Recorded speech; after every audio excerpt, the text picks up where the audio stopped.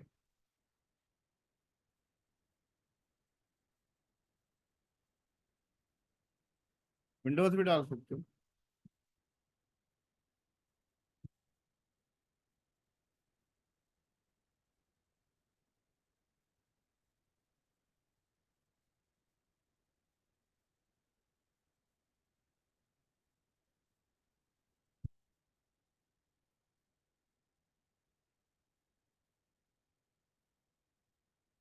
उसके बाद क्या किया मैंने,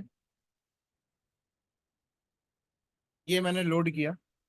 देन उसके बाद मैंने इसके ऊपर सॉफ्टवेयर बेस्ड वर्चुअलाइजेशन का पैकेज डाला, एप्लीकेशन लोड कर। जैसे मैंने इसके ऊपर कर दिया लोड डॉकर, क्या कर दिया, डॉकर। ऑपरेटिंग सिस्टम के ऊपर मैंने क्या कर दिया सर, डॉकर लोड।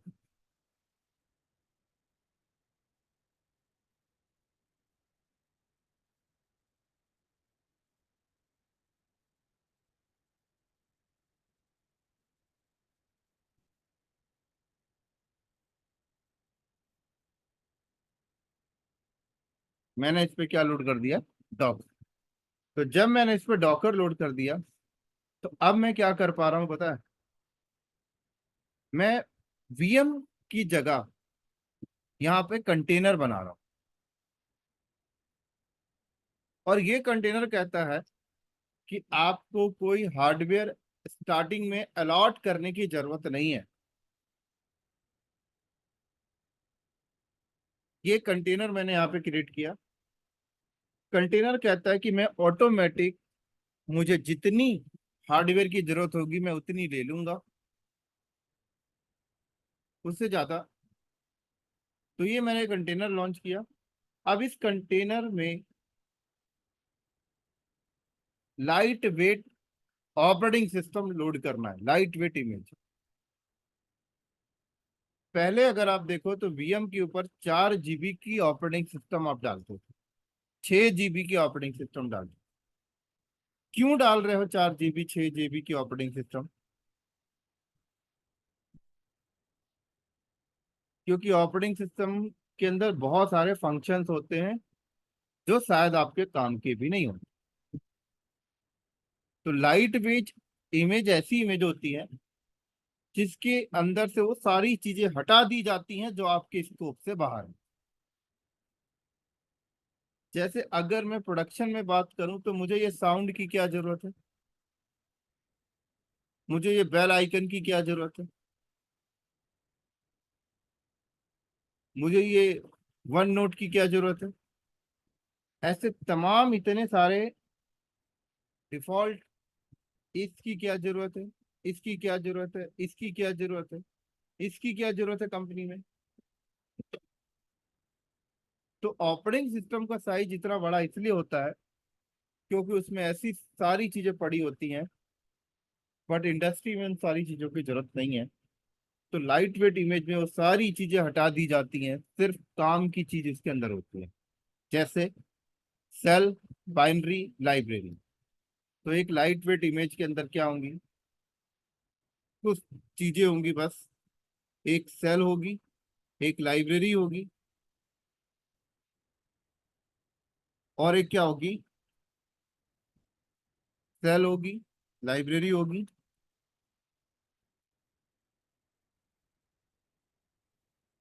और क्या होगी, बाइनरी।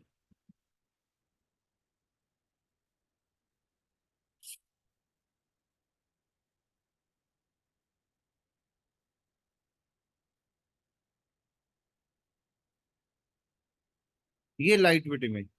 तो सेल, लाइब्रेरी, बाइनरी को पैक करके एक लाइट वेट इमेज बनी। मान लो सेंटोस नाम की है। इसका साइज देखोगे आप तो 5 MB है। तो ये 5 MB की इमेज यहाँ पे डिप्लॉय होगी। अब आप बोलोगे एक ऑपरेटिंग सिस्टम को कर्नल भी तो चाहिए होता है। तो कर्नल वो बेस मशीन का यूज कर लेता है। फिर इसके अंदर आप अपनी जावा 1.1 डालो, पेयू एप्लीकेशन डालो और फिर आप देखते हो तो ये कंटेनर ओनली 250 के अराउंड रैम यूज कर रहा है और आपकी एप्लीकेशन चल रही है। तो ऐसे ही 32 GB रैम पे आप काउंट कर लो कितने कंटेनर बना सकते हो। मतलब जितने कंटेनर मतलब उतनी एप्लीकेशन। वो सारे कंटेनर क्या करेंगे, अपना अपना क्रिएट होंगे, अपना उतना ही रिसोर्सेस लेंगे जितना उनको नीड पड़ेगी, उन पे लोड बढ़ेगा तो ले लेंगे, अननेसेसरी ऑक्यूपाई करके नहीं रखेंगे। ठीक है। सारे कंटेनर अपने आप में एज अ इंडिविजुअल कंप्यूटर की तरह वर्क करते हैं, बस as a virtually kernel share कर रहे होते हैं बेस मशीन। समझ आई सबको यहाँ तक?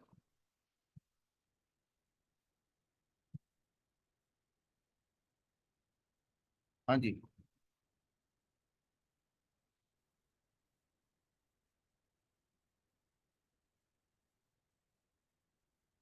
क्या?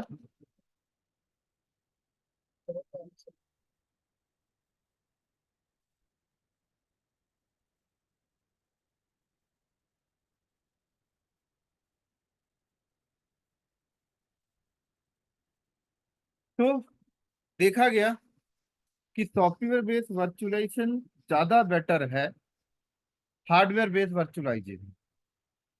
इसमें रिसोर्सेज को आप पूरी तरीके से यूटिलाइज कर पाते। तो देखा गया कि इस चीज को फिर मार्केट में लाया गया और कंपनी ने सोचा कि चलो इसको हम लोग इंडस्ट्री में यूज करते हैं।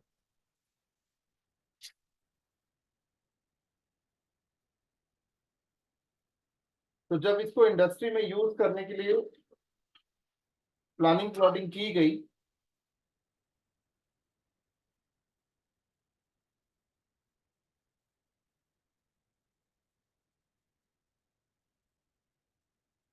तो इनिशियल स्टेज में इसको यूज करना स्टार्ट करी कंपनी टेस्टिंग पर्पस के लिए, छोटे मोटे काम के लिए, डेवलपर्स के लिए, क्योंकि डेवलपर्स को बहुत ज्यादा वीएम्स की नीड पड़ती थी, कंप्यूटर्स की नीड पड़ा करती थी, क्योंकि वो सॉफ्टवेयर डेवलपमेंट वो लोग करते थे। सॉफ्टवेयर सही तरीके से बना कि नहीं बना उसकी टेस्टिंग करने के लिए उनको कंप्यूटर चाहिए।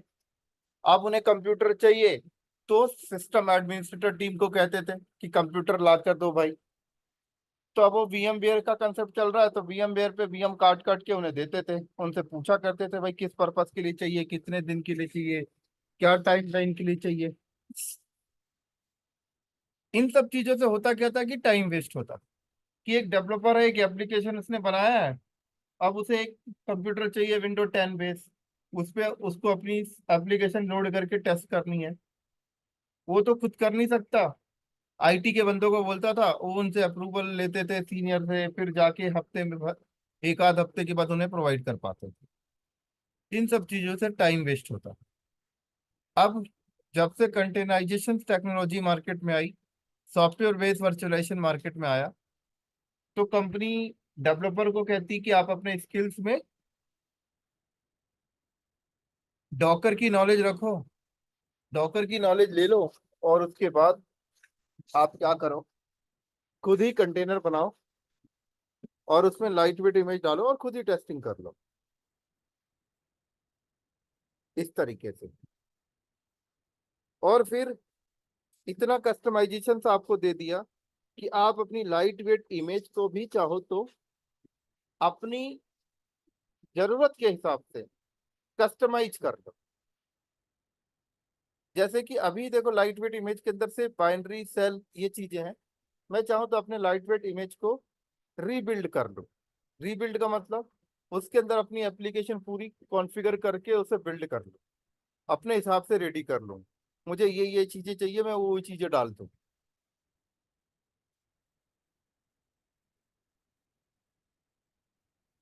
तो इस तरीके से देखा गया कि डेवलपर इसे यूज करने लगे, सिस्टम एडमिन के बंदे इसे यूज करने लगे उन्हें अपनी टेस्टिंग पर्पस के लिए। फिर सवाल निकल के आया, क्या हम इस कंटेनराइजेशन को रिप्लेस कर सकते हैं सर्वर के साथ। प्रोडक्शन पे जो सर्वर्स चलते हैं, प्रोडक्शन पे जो AWS पे VMs बना के रखा है आपने, क्या उन VM से इसको रिप्लेस कर सकते हैं? सवाल आया। क्या इसे प्रोडक्शन पे यूज कर सकते हैं? क्योंकि ये टेक्नोलॉजी इतनी अच्छी है, ये कंपनी का कॉस्ट 80% तक का रिड्यूस कर दूं अगर ये चल गया तो कंपनी ने धीरे धीरे प्लानिंग प्लॉटिंग की और सोचा कि हाँ यार इसे यूज करते हैं। लेकिन सवाल यही है कि अगर कोई कंटेनर डाई होता है तो क्या उसकी ऑटोमेटिक रिकवरी का ऑप्शन है? क्या कोई कंटेनर के अंदर बैलेंसिंग का ऑप्शन है कि लोड बैलेंसर हो सके? क्या कोई कंटेनर के अंदर मॉनिटरिंग का ऑप्शन है?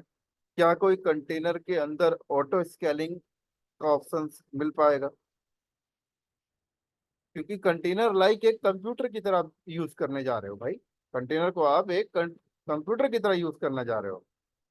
तो एक कंप्यूटर की हाई अवेलेबिलिटी के लिए जो जो प्लानिंग प्लॉटिंग आप करते थे AWS में, गूगल में, क्या वो सारी चीजें आपको कंटेनर पे मिल पाएंगी? अगर मिल पाती हैं तो प्रोडक्शन पे यूज हो पाएगा, नहीं तो प्रोडक्शन के लिए ये फिट नहीं है। तब मार्केट में लॉन्च हुआ कंटेनर मैनेजमेंट टूल। क्या लॉन्च हुआ? कंटेनर को मैनेज करने का टूल। तो कंटेनर को मैनेज करने का टूल मार्केट में लॉन्च हुआ। डॉकर कंपनी ने डॉकर लॉन्च हुआ अपना डॉकर सॉन्ग। डॉकर कंपनी ने अपना लॉन्च किया डॉकर सॉन्ग। उसी के साथ साथ मार्केट में क्यूबरनेटिस भी लॉन्च हो गया। अब मार्केट में IT वर्ल्ड के अंदर डॉकर आया भी नहीं था। IT वर्ल्ड में डॉकर आया भी नहीं था। उससे भी पहले से गूगल कंपनी ये कंटेनराइजेशन टेक्नोलॉजी को अपने डेटा सेंटर में यूज कर रही थी। जैसे मान लो Docker container virtualisation IT world में पब्लिक के लिए आज लॉन्च हुआ। आज लोगों को पता लगा है अच्छा ये कोई टेक्नोलॉजी आई है। उसके 10 साल पहले से ही गूगल कंपनी साइलेंटली अपने डेटा सेंटर में यूज कर रही थी। डॉकर यूज नहीं कर रही थी, उन्होंने अपना खुद का कंटेनराइजेशन टेक्नोलॉजी लॉन्च किया था। वो लोग यूज कर रहे थे। तो उन्हें वहां पर अपने कंटेनराइजेशन टेक्नोलॉजी को मैनेजमेंट करने के लिए उन्होंने खुद का टूल बनाया था, क्यूबरनेटिस। इसका मतलब जब हमें पता भी नहीं था कि कंटेनराइजेशन टेक्नोलॉजी मार्केट में आने वाली है, राइट, उसके 10 साल पहले से ही गूगल नाम की कंपनी उसे अपने डेटा सेंटर में यूज कर रही थी। और कंटेनर को मैनेज करने के लिए उनके पास खुद का टूल था कुबरनेटी। तो ये कुबरनेटिस किसने बनाया है? गूगल कंपनी ने बनाया। हो सकता है आप में से बहुत से लोग कभी ये बात सुने ना हो कि गूगल कंपनी ने बनाया है। लेकिन गूगल कंपनी इस टेक्नोलॉजी को लॉन्च की है। जब ये अपने डेटा सेंटर में यूज करते थे तो ये लोग कुबरनेटिस नहीं कहते थे, बोर्ग कहते थे। BORG, बोर्ग नाम से यूज करते थे। किस नाम से यूज करते थे? बोर्ग के नाम से यूज करते थे।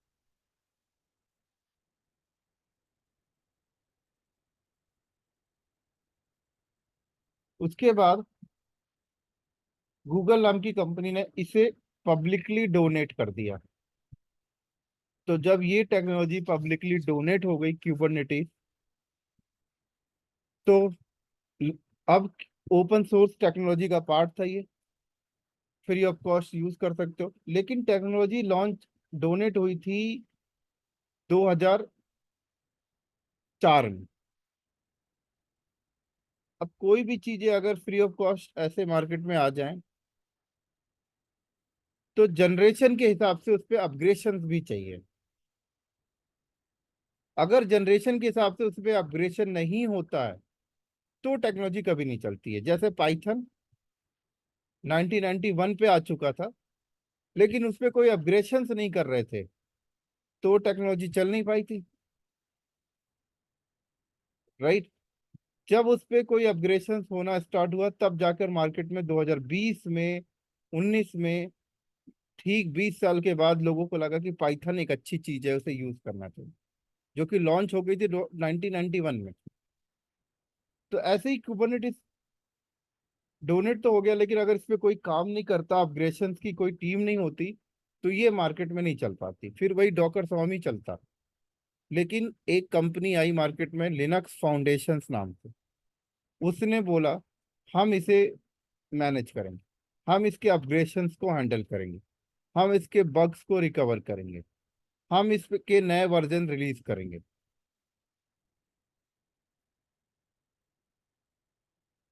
तो तब से अब तक लिनक्स फाउंडेशंस नाम की कंपनी ने उस बोर्ग के ऊपर नए चेंजेस किए, और सन 2014 में कुबरनेटिस का वर्जन 1 रिलीज कर दिया, और आज 2024 है, कुबरनेटिस का वर्जन 1.2829 के करीब आ चुका है।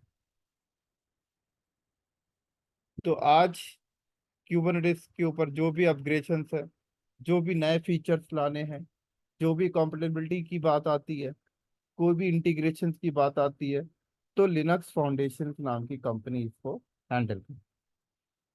ये ओपन सोर्स प्रोडक्ट है, लिनक्स फाउंडेशन की नाम की कंपनी इस पे चेंजेस करती है, इसके एग्जाम्स कंडक्ट करती है, सब कुछ।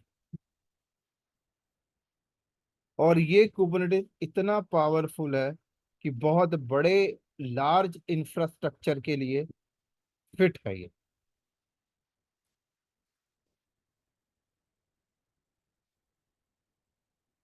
तो धीरे धीरे धीरे धीरे डॉकर सॉर्म डाउन होता गया, क्योंकि डॉकर सॉर्म डॉकर कम्युनिटीज का था, वर्केस्ट्रेशन मैनेजमेंट टूल। बट उस पे इतनी कैपेबिलिटी नहीं थी कि वो लार्ज इंफ्रा के लिए फिट बैठ सके। क्यूबरनेटिस चैलेंज करता था कि एक बड़े इंफ्रास्ट्रक्चर पे आप इसे यूज कर सकते हो, कभी प्रॉब्लम्स नहीं आएगी। कंपनी ने इसे यूज किया, फीडबैक अच्छा मिला, धीरे धीरे हर कंपनी ने वर्क स्टेशन मैनेजमेंट टूल में क्यूबरनेटिस को यूज करना स्टार्ट किया। एक जैसे एक मिनट रुकना, मैं लैपटॉप को थोड़ा चार्ज लूंगा, ये तो बंद हो जाएगा।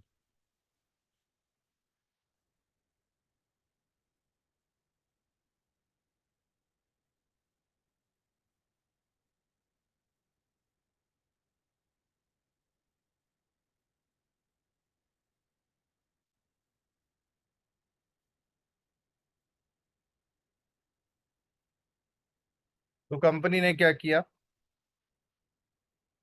क्यूबरनेटिस को यूज करना स्टार्ट किया। तो कुबरनेटिस एक ओपन सोर्स टेक्नोलॉजी है।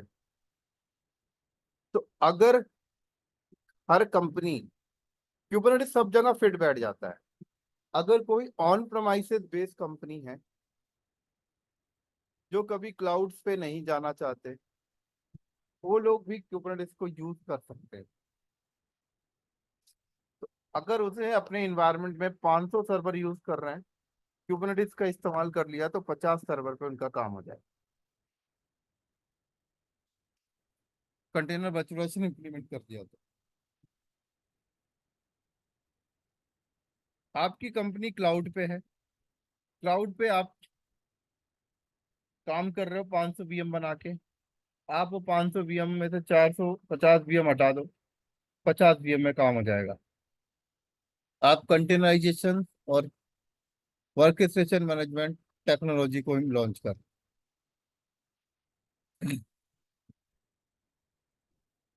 तो बस यही एक रीजन है कि आपके रिसोर्सेस कम हो जाते हैं,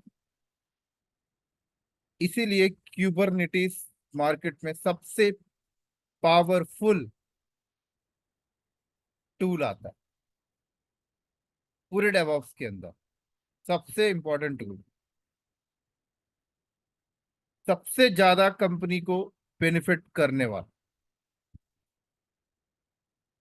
लेकिन क्यूबरनेटिस का इंस्टॉलेशन, उसका मैनेजमेंट भी उतना ही टफ है, जितना आपके कॉस्ट को बचा रहा है। क्यूबरनेटिस को सेटअप करना, उसको मैनेज करना एक बहुत बड़ा हैक्टिक होता है आपके ऑर्गेनाइजेशन को। एक high skills man power available होना चाहिए इस चीज को हैंडल करने। उसी के साथ साथ क्यूबरनेटिस पे अगर कल को कोई प्रॉब्लम्स क्रिएट होता है, क्लस्टर को लेके, इंस्टॉलेशंस को लेके, ऑपरेशंस को लेके, तो आपको अपने ही लेवल पे इसे हैंडल करना होगा। कोई आपके पास इंटरप्राइजेस लेवल का सपोर्ट्स नहीं है। कोई भी इंटरप्राइज लेवल का सपोर्ट्स आपके पास नहीं मिलता इसमें, क्योंकि ये तो ओपन सोर्स प्रोडक्ट है। लिनक्स फाउंडेशन तो जस्ट कहती है कि मैं इस पे एक अपग्रेडेशन कर रहा हूँ, नए वर्जन ला रहा हूँ, लेकिन कोई इंटरप्राइजेस लेवल का सपोर्ट हम नहीं दे। तो अगर कोई इंटरप्राइजेस लेवल का सपोर्ट नहीं मिलता इसके ऊपर, तो कंपनी को अगर रनिंग प्रोजेक्ट्स में कल को कुछ डाउन आ जाए, और आप अगर किसी सपोर्ट्स की बात करो, आपकी लोकल टीम इसे हैंडल ना कर पाए, और जिसने इस प्रोडक्ट पे चेंजेस करते हैं उनसे अगर आप बात करने जाओ लिनक्स फाउंडेशन के, तो वो आपको कोई इंटरप्राइजेस लेवल का सपोर्ट नहीं देते। आपको अपने ही लेवल पे सब कुछ हैंडल करना होगा।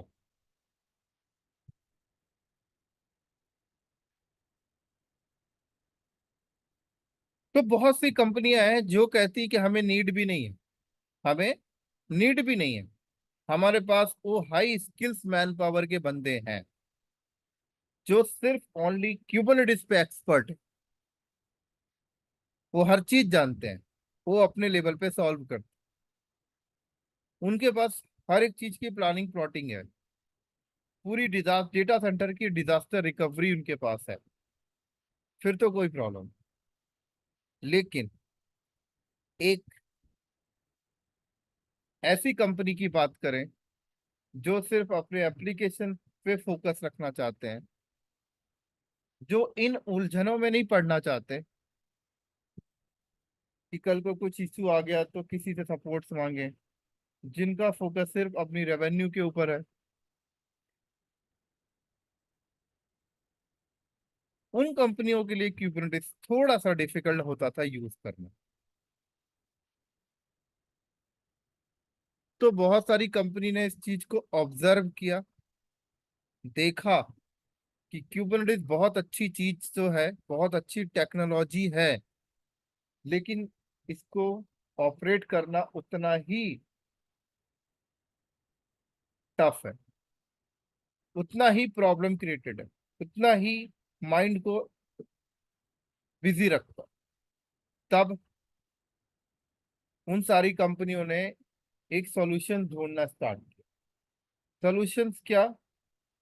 उन्होंने देखा कि जनरली प्रॉब्लम्स क्या आती हैं क्यूबरनेटिस को इंडस्ट्री में यूज करते टाइम, क्या क्या प्रॉब्लम फेस करना पड़ता है कंपनियों को। उन सारी प्रॉब्लम्स को अपने बिहाफ में उनका सॉल्यूशंस निकाला, और सॉल्यूशंस निकाल कर उसके ऊपर पैक किया, और उन्होंने अपना कुबरनेटिस लॉन्च कर दिया। मतलब कुबरनेटिस वही है, उसके ऊपर उन्होंने एक्स्ट्रा लेयर डाल दी। वो लेयर किस चीज की है? वो लेयर उस सॉल्यूशंस की है जो प्रॉब्लम्स देखने को मिलती। जैसे क्यूबरनेटिस लोड किया मैंने, तो मुझे मॉनिटरिंग करने के लिए अलग से मॉनिटरिंग सर्विस डालनी पड़ रही है, उसको मैनेज करना पड़ रहा है। क्यूबरनेटिस पे मैं ग्राफिकल काम नहीं कर सकता, तो ग्राफिकल थर्ड पार्टी सॉफ्टवेयर उसके ऊपर लोड करके उसे इंटीग्रेट कर दिया उन्होंने। क्लस्टर सेटअप करने में बहुत बड़ी प्रॉब्लम्स आती थी, उन्होंने एक ऐसा पैकेज बना दिया, बोला इसको ले जाके डाल दो, क्लस्टर अपने आप बच जाएगा। तो उस कोर कुबरनेटिस के ऊपर उन्होंने अपने एक्स्ट्रा डेवलपमेंट किया, और एक नया वर्जन अपने साइट से रिलीज किया और बोला कि इसको यूज करो, और साथ में बोला कि हम इस पे सपोर्ट्स भी आपको इंटरप्राइजेस लेवल का प्रोवाइड करेंगे। तो रेड हैट नाम की कंपनी का तो काम ही है, यही है, हर एक ओपन सोर्स प्रोडक्ट को उठाना, फिर देखना कि ओपन सोर्स प्रोडक्ट को यूज करते टाइम क्या क्या प्रॉब्लम्स आती हैं, उन प्रॉब्लम्स को अपने डेवलपर से सॉल्व कराना, और उस ओपन सोर्स प्रोडक्ट पे एक्स्ट्रा लेयर डालकर उसे अपने नाम से लॉन्च कर देना, अपना प्रोडक्ट दिखा, क्योंकि ओपन सोर्स प्रोडक्ट के साथ तो आप ये कर ही सकते हो। तो इस तरीके से रेड हैट नाम की कंपनी ने अपना ओपन शिफ्ट लॉन्च कर दिया। तो अगर कोई कंपनी चाहती है कि मैं जो मुझे कुबरनेटिस के ऊपर इंटरप्राइजेस लेवल का सपोर्ट्स मिले, ये जो बड़े बड़े चैलेंजेस आते हैं ये सब ना मिले, ये आप अपने लेवल पे कर लो, तो फिर आप कुबरनेटिस के ओपन शिफ्ट यूज कर। तो अगर आपकी कंपनी ओपन शिफ्ट यूज करती है तो आप एक टेंशन फ्री हो जाते हो। क्यों? क्योंकि आपको इंटरप्राइजेस लेवल का सपोर्ट देने के लिए पीछे बैकएंड में एक कंपनी खड़ी हुई है। समझ आई सर यहाँ तक?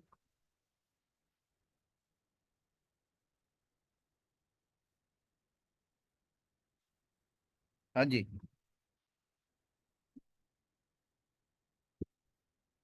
Yes sir. तो इसीलिए डेवऑप्स प्रोफाइल में आपका ओपन शिफ्ट भी टूल ऐड हो जाता है। लोग कहते हैं डेवऑप्स प्रोफाइल में ओपन शिफ्ट का भी टूल ऐड। इसी के साथ साथ AWS नाम की कंपनी ने भी अपना कुबरनेटिस सर्विस लॉन्च कर दिया। एजोर कंपनी ने भी अपना कुबरनेटिस सर्विस लॉन्च कर दिया।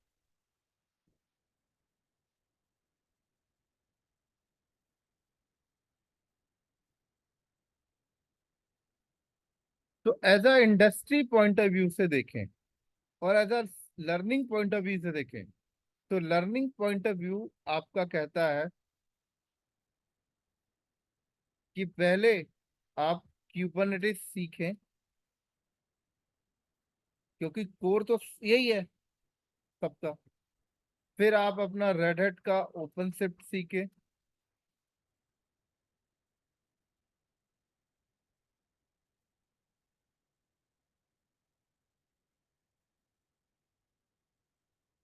फिर आप AWS का EKS सीख रहे, एजूर का AKS सीखें, गूगल क्लाउड का GKE सीखें।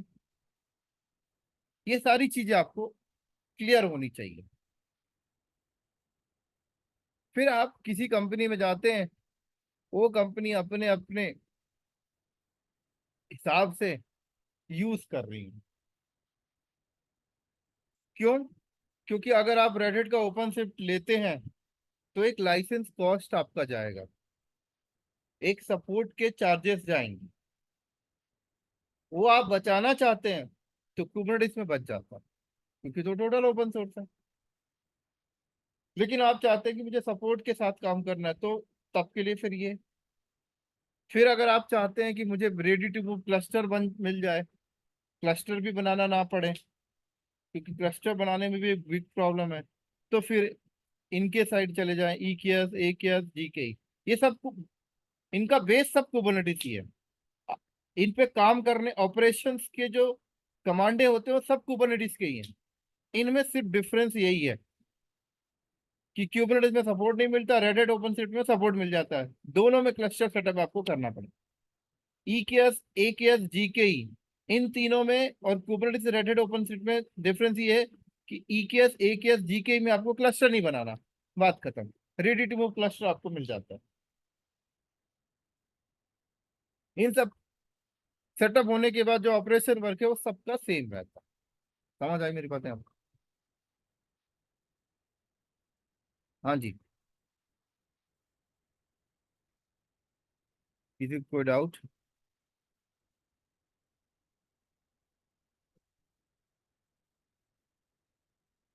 एक मिनट।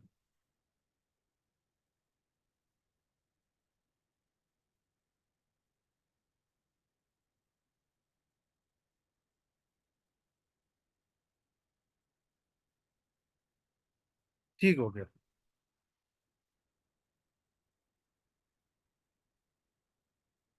तो अगर आप डायरेक्ट ई केस को लर्न करते हैं, ए केस को करते हैं, ओपन शिफ्ट को करते हैं, तो आप इस पे लर्न करके काम तो कर लेंगे, लेकिन आपका फंडामेंटल कभी क्लियर नहीं होगा। क्योंकि फंडामेंटल के लिए आप पहले क्यूबरनेटिस को आपको लर्न करना होगा। क्योंकि कुबरनेटिस लर्न करने से हमें पता चल जाता है बैकएंड में कौन सी चीजें कैसी चल रही हैं, किस तरीके से चल रही हैं, ये सारी चीजें। बाद में फिर जब हम इनके रेडी टू मूव सर्विस लेते हैं तो हमें पता रहता है कि अच्छा ये बैकएंड में इस तरीके से चल रही है। तो बात करते हैं कि अब क्यूबरनेटिस यूज कैसे करेंगे। क्यूबरनेटिस यूज करना है तो सबसे पहले आपको उसका क्लस्टर तैयार करना होगा। क्या करना होगा? क्लस्टर आपको पहले तैयार करना आना चाहिए। क्लस्टर तैयार करने के लिए सबसे पहले आपको पता होना चाहिए क्लस्टर तैयार करने के लिए मिनिमम हार्डवेयर कितना नीड पड़ता है क्यूबरनेटिस के लिए। तो कुबरनेटिस के लिए मिनिमम हार्डवेयर की अगर हम लोग बात करें और इनकी ऑफिशियल साइट पे अगर हम लोग चलते हैं kubernetes.io के अंदर, इसके अंदर kubernetes.io के अंदर अगर हम लोग चलें,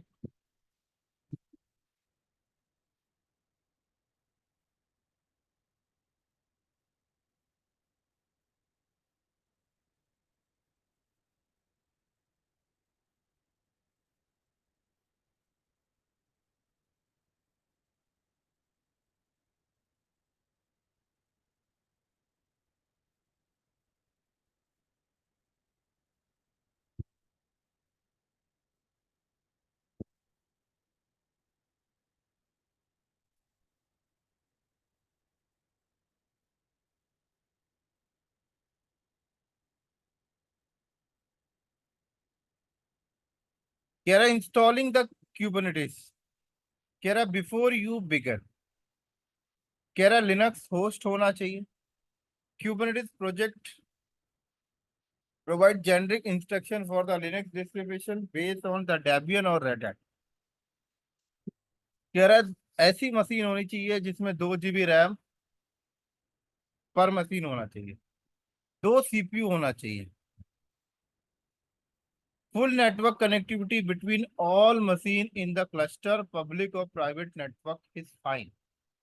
क्लस्टर के लिए जितने आप मशीनें यूज करेंगे आपको पता होना चाहिए कि उन मशीनों में आपस में नेटवर्क कनेक्टिविटी प्रॉपर होनी चाहिए। यूनिक होस्ट नेम होना चाहिए, यूनिक मैक एड्रेस होना चाहिए, product UID for every node. फिर कह रहा है कि certain ports are open on your machine, कह रहा है क्लस्टर के अंदर कुछ पोर्ट्स ओपन होना चाहिए। कह रहा है इंफॉर्मेशन देखनी तो यहाँ क्लिक करो कौन कौन से पोर्ट्स होने चाहिए। तो क्लस्टर के अंदर कुछ ऐसी सर्विसेज चलती हैं जो पर्टिकुलर पोर्ट्स पे काम कर रही होती है। तो ये वही कहना चाहता है कि वो सारे पोर्ट्स ओपन रखना, क्योंकि वो आपस में कैसे बात करेंगे अगर पोर्ट्स ब्लॉक होगा तो। फिर कह रहा है कि स्वैप कॉन्फ़िगरेशन, कह रहा है the default behaviour of kubelet was to fail to start swap memory was detected on a node। कह रहा है क्यूबनेटिस सेटअप करते टाइम अगर स्वैप मेमोरी ऑन होगा तो शायद वो सर्विस स्टार्ट ना हो पाए, तो बंद करके रखना कह रहा है। वही कहता है कि स्वैप बंद करने की कमांड ये है। तो ये बेसिक रिक्वायरमेंट है। समझ आ रही है मेरी बात यहाँ पर? हाँ जी सर।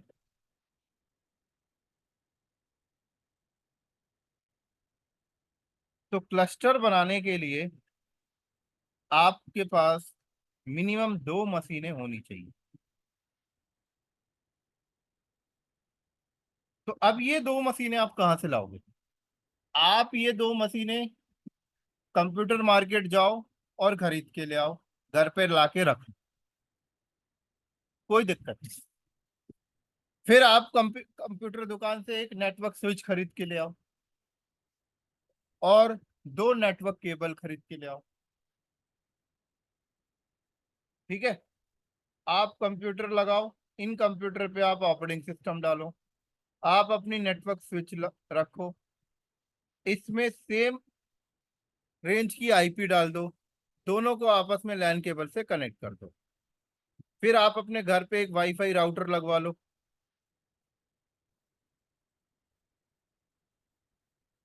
और फिर इस पे आप अपना क्लस्टर सेटअप कर लो, कोई दिक्कत नहीं, आप ऐसे भी कर।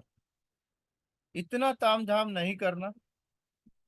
तो आप देखो आपके लैपटॉप पे कम से कम 8 GB रैम हो, कम से कम 8 कोर सीपीयू हो, अपने लैपटॉप में वीएम वेयर इंस्टॉल कर लो, उस पे ऐसी 2 VM बना लो, दोनों वीएम को मिनिमम 2-2 GB रैम दे दो, उनमें अपना ऑपरेटिंग सिस्टम लोड कर लो, और उनमें आप अपना क्लस्टर सेटअप करके कुबरनेटिस की पूरी लाभ कर सकते हैं।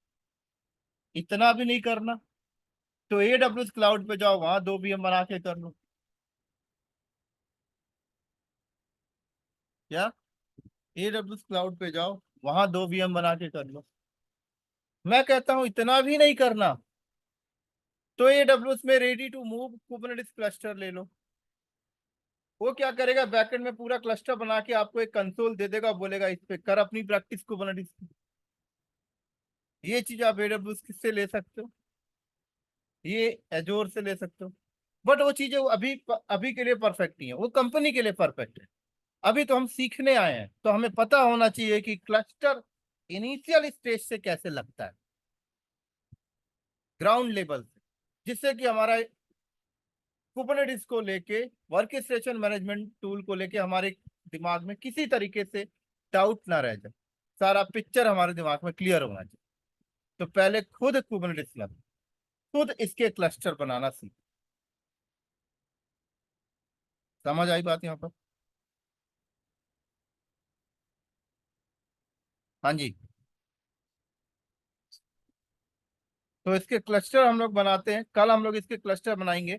तो आप में से कोई भी बंदा अपना AWS पे एक अकाउंट रेडी करके रखना, उसके ऊपर हम लोग एक क्लस्टर बनाना देखेंगे। तो इसका क्लस्टर हम लोग नेक्स्ट क्लास में बनाएंगे। आई थिंक कल क्या है, कल फ्राइडे है क्या? कल फ्राइडे ना, तो मंडे हम लोग इसका क्लस्टर बनाएंगे, ठीक है? किसी को डाउट है तो आप क्वेश्चन पूछ सकते हो, हमारे पास 1 से 2 मिनट और है। क्या?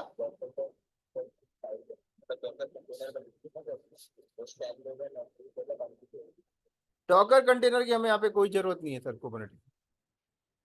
बस हमें डॉकर लोड करना होगा, बस हो गया, लोड करके छोड़ दो, बाकी आपको डॉकर की कोई जरूरत नहीं है यहाँ पे।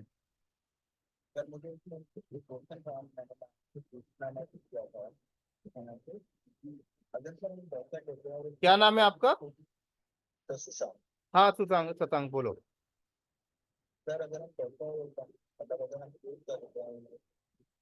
क्या करते हो? हाँ।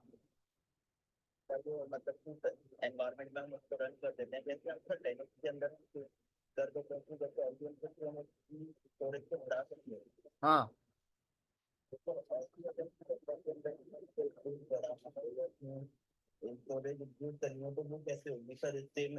क्या क्या कह रहे हो, क्या करना है कंटेनर के अंदर आपको?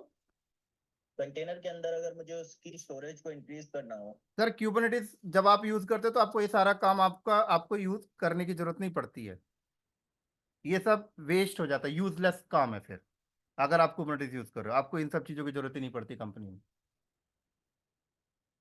ओके। कहते हैं ठीक ना है कि सर। अगर मैं बाहर से सब्जी खरीद के खा रहा हूं तो मेरे को क्या सोचना है नमक प्याज के बारे में, वो सोचेगा ना जो बनाया होगा होटल वाला। ओके जी सर। आप जब कुबरनेटिस यूज करते हो तो आपको डॉकर फॉकर के बारे में नहीं सोचना पड़ता। ओके ठीक है। आपको स्टोरेज डॉकर पे नहीं लगानी है, कुबरनेटिस की अपने अलग स्टोरेज है, उनको आपको सीखना है। Okay done sir. पूरे कुबरनेटिस के अंदर डॉकर का 3% भी काम नहीं होता, 3% भी, 3% भी बहुत बोल दिया मैंने, 1% बोलूँ वो भी सही है। कुबरनेटिस अपने आप में अलग अपनी दुनिया है। हाँ जी, नेक्स्ट। नेक्स्ट किसका क्वेश्चन है?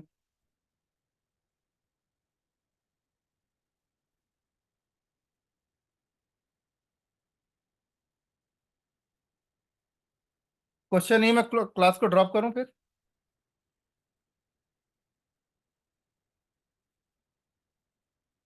Okay sir. Okay sir. Okay, thank you sir. Thank you.